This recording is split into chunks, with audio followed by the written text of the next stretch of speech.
大家好，我是小平方。今天给大家介绍的电影是《残会不可以住的房间》。在上一期节目中说到一部电影，名字叫《松树街的那幢小屋》，我们还为此科普了一下房地产和灵异事件之类的知识。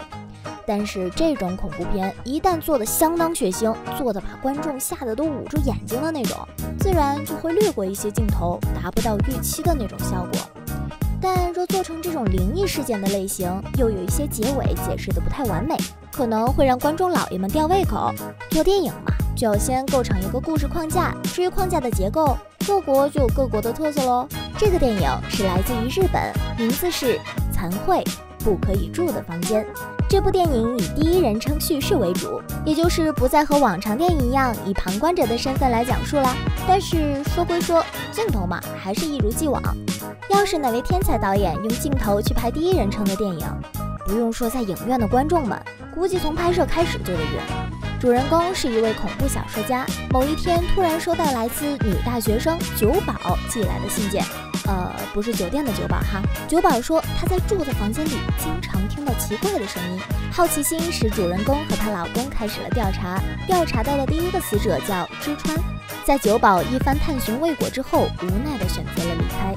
随后调查到一位捡垃圾的老者，同样是在这个地方离奇死亡。随后主人公和九保小姐一起调查，主人公一行人顺着邻居们提供的资料整理到上个世纪，突然发现原先住在这里的高野家的妻子高野丽惠夫人在女儿出嫁当晚上吊自杀的，又凉了一位。但是所有的谜团总归有一个交代，而谜底就是那个恐怖的传说。时间跟着推到了明治35年，也就是1882年，一位黄花大闺女远嫁到了姓吉间的人做二房，但是随嫁的礼品有一张美人图，此物品极其阴暗，因为这张图是在明治早期一座矿发生了矿难之后，原本应该救出矿工的老板为了私心，硬是把100多位矿工活活烧死在了矿里，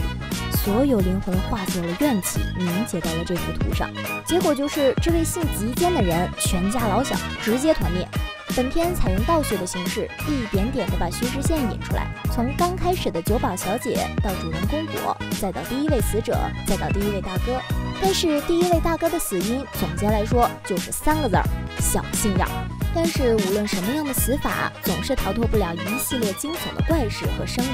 越来越灵异的事件在主人公身边不断发生，从而引出了最后的美人图。不过话说回来哈，这个电影本身呢，也不是属于2级片，故事丰富性还是不错的。但是那么多人因为各种原因而去世，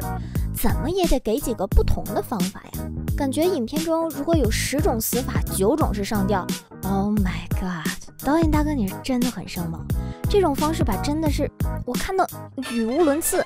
小哥被领导骂了上吊，太太因为家庭不和上吊，生活不快乐选择上吊，被别人发现阴谋了继续上吊。导演大哥，你看我起的第2部名字怎么样？就叫强势可以上吊的屋子。